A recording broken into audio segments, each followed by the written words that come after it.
AOC combat changes. Let me see here. Yeah, it's this one here that I wanted to watch. Welcome back to this month's recap video for the Ashes of Creation developer livestream.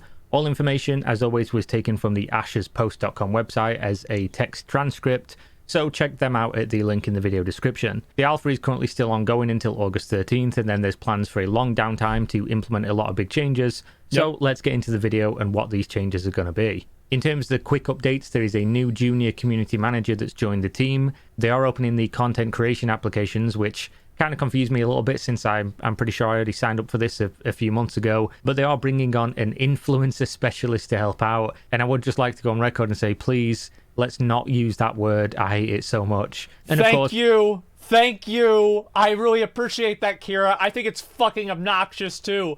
Influencer, like I'm a fucking mind controller. Like it's so obnoxious. Influencer specialist. Listen, I'll tell Steven and any of the people on the Ashes of Creation team, I'd be glad to consult for them for free. It'll be no big deal for me if it's a couple of hours or whatever every once in a while. I got no problem talking to the team and helping them out.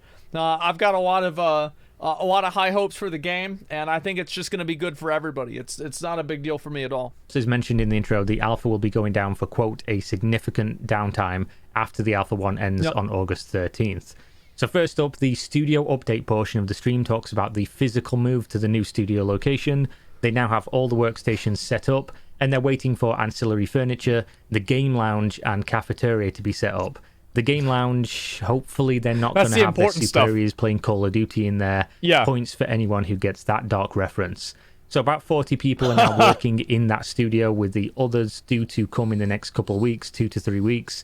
And they have multiple new employees that have joined the project in the last month. As for the design team update, this is a big one, so bear with me. That's what she said. They've obviously had a ton of feedback since they opened the Alpha 1 testing and removed the NDA. A lot of YouTube videos being made, a lot of people watching those videos in Twitch streams, and a lot of people jumping into the Alpha for the first time.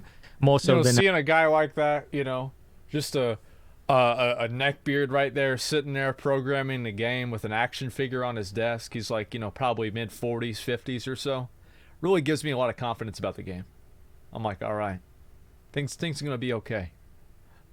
Things gonna be okay. We got the real ones on the team, man. I imagine they've possibly had before, and they are currently going through it all, including the videos from content creators, so they can start to make iterative changes. One of the biggest things that they're working towards right now is, of course, the combat system, with new changes to go live next week. Some of this was showcased on this stream, and it looked pretty good, to be honest. Specifically on this note, they've added in a hotkey to enable and disable root motion, essentially allowing us as testers to try both systems on the fly, with either being able to move in melee or stand still in melee and be rooted. And then once they found out what people enjoy, what works best from the testing, that's really nice. Run with it and start implementing more changes to that. Improvements to the networking side of things by changing how the actors are calculated. This is important as they need an efficient system to send and receive data on abilities in combat for a large number of players at a time, due to the massive amounts of players that will be active during sieges in this game. Most of this is not going to affect you as a player, nothing that you see, as it's entirely server-side, but it should help the servers in large-scale PvP, and it may also affect your inputs on the user end, which is a bonus.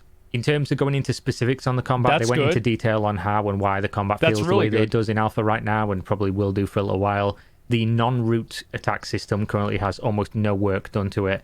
Somebody says, why the fuck would you want to be stuck in place? It's actually a very, very simple answer to that. Sometimes you're fighting bosses and you're fighting NPCs, like next to cliffs and stuff like that, and you don't want to have that lunge mechanic from some of your attacks, like push you forward. So it's very important to be able to control your movement, and I think like generally games that like move you, like here's an example, right, is that like the Zweihander two-hand overhead in Dark Souls 2 moves your character forward, and in doing that you have to know that's going to happen and not position yourself right next to a wall or right next to somewhere else that's going to push yourself off that cliff, because that's happened to me before.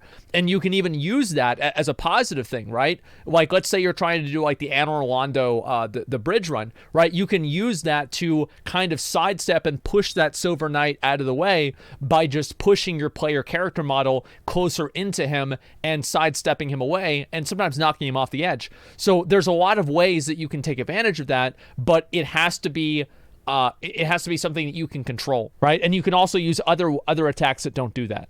Things that would make it feel good: visual effects, weapon effects, minute camera shakes, audio cues, split body animations, and things of that nature. Yeah.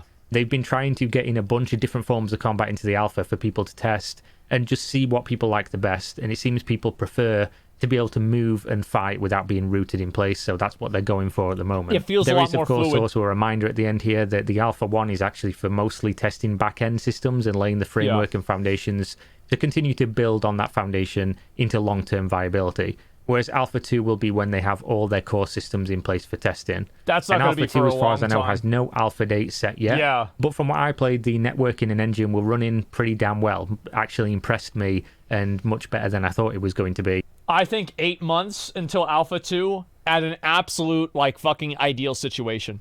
So it will be interesting to see how far we are from seeing all those things implemented into the game, and to get a real idea on how Ashes is going to feel content-wise and systems-wise, and how it's shaping up, how long the game's going to be to release and things like that. Now, in terms of the Q&A section, this is where Stephen and the team answer the community's questions. First up, what happens to materials that have been gathered to build a node building if a mayor scraps the project? The answer: all materials are lost. And then, of course, you go find the mayor, drag him through the streets for wasting your time. Question: will you be able... So what happens whenever a city project is canceled, everything is just lost, and there's no accountability for it? I really like how realistic the game is. It's just, that's great. It's just, yeah, it's the realism of it, and like some of the just like raw fucking corruption that you can have in a game is so great. When you get to do another viewer setup roast, that's actually a great idea. I should do that sometime soon. To trigger abilities with combinations of different keystrokes and reuse the keys for different skills? Yeah. Answer: yes.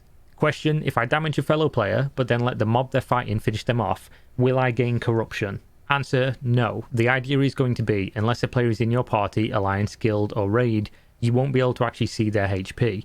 When you do something sketchy like bringing them close to death, you risk accidentally killing them and gaining corruption, but this is being tested. Now, for me, it's going to be hard to do that properly. I'll say that for sure. It's going to really be hard to do this properly, because this is an intricacy, and it could really be annoying. So we'll see what happens. Reminds me of the golden age of Korean MMORPG griefing techniques. I was doing this to people in the early 2000s in an MMO called Legends of Mer 2. You would get someone low, let mobs finish them off so you didn't get a murder count. And if people... I would do this in WoW, get people low, and then let the mobs kill them so they would take repair damage. I did the same thing. The thing is, like, so here's the problem, right? Is that, like, both ways are subject to griefing. So if you let every individual attack increase your corruption and your PvP counter, basically, well, then you can have somebody who's standing next to the mobs to have you accidentally hit them in order to tag them and increase their PvP counter. But then at the same time, if you have it to where it's only kills, then you could have people attacking you and then trying to get you low and then not finish you off because they don't want to find out and they don't want to have that happen, right? So both of these could be bad. They could be abused. And ultimately, it's about moderating the game and trying to remove bad actors like that are like just doing it constantly. Die to monsters, they would have a higher percentage chance of dropping items from their equipment paper doll. I actually super miss those types of systems, to be honest, before obviously most South Korean games were absolutely ruined by pay to win. As for Ashes, the solution that they've proposed here, I think is probably for the best. It's probably not the best idea to let griefing like that happen unless they want to really niche down into an even more hardcore territory. And it's already a pretty unforgiving game, the most typical, theme park mainstream MMOs. So I'm not sure they're going to want to go that much further. Question: will sprinting be infinite or limited resource? Answer: currently we're all planning to have a percentage-based sprint which cannot be used in combat. Question: do you plan to keep fishing location-based like other harvesting, or will I be able to fish anywhere and in any type of water? Answer: There will be multiple types of fishing. There is sport fishing that will be location based. There will also be no sparkles on gatherables later. Currently it's there just because we have not implemented all the UI stuff for it yet. Oh, that's just, dude, that is such a huge relief to hear that, man. That is actually exactly what I would want to hear. Like, that is the, if I were to write the best answer possible, that would have been the best answer possible. I'm so glad about that. Because really, what I really enjoy a lot with the, what I really enjoy a lot about fishing and in New World especially is you can cut down trees and have an impact in the world. And I think that it's weird if you can only cut down some trees. You should be able to cut down every single tree. So if you're not aware for the context of what they mean by this, currently like, the alpha, the gathering is pretty bare bones. It honestly is just pretty bad. It's there, it exists. True. There's a ton of trees, rocks, and stuff like that in the world, and you can only gather a small percent of specifically glittering ones, and that's the same for fish too. So you can walk over to a big body of water, and if there's no tiny little spots that are glittering, you just can't fish, which obviously doesn't feel good and is completely placeholder. I'm really looking forward to see how in-depth and encompassing the gathering is in this game, because that's obviously going to be a huge factor for this and for the economy and the sandbox aspects of Ashes. Question, will we be able to worship the others in the divine node? Answer, no, you will not be able to build temples to the others in a divine node. However, there will be other quests that you can undertake for the others. That's okay. The first season was really good, but then in later seasons you find out the others are just normal people from the real world, and they aren't savages that lived on the island and controlled the smoke monster with magic. Hopefully some people got that reference. Question, unfortunately I did. I stopped watching that show at like season 3 or season 4 because I just thought it was boring.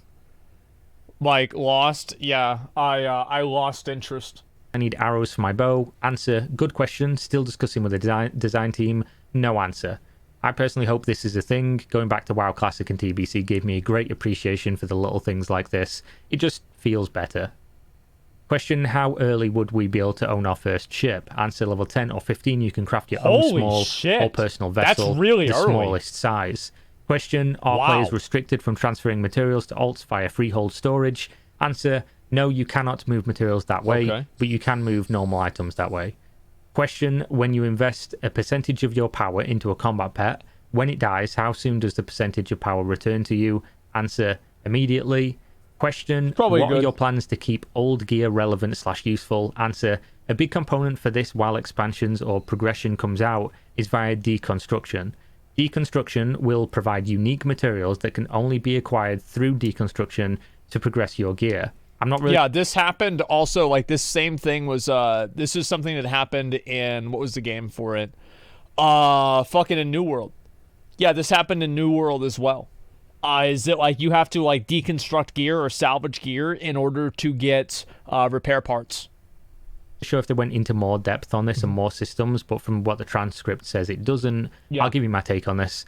That's actually a fairly decent idea for the deconstruction, to be honest. But I'm hoping gear that is good and worth grinding or getting lucky to get is actually just always going to be good and relevant, as opposed to, say, for instance, we use it as an example quite often, retail WoW, where it feels like you're on a one-patch treadmill. You're going to replace almost everything in the next patch each and every time, as opposed to when the game was earlier, gear was harder to come by. You would use it for quite a long while sometimes throughout the whole expansion. So that's it for this month's video. Not a ton of new stuff to go over, but some really good news. Creating content that builds on each other is, like, super important.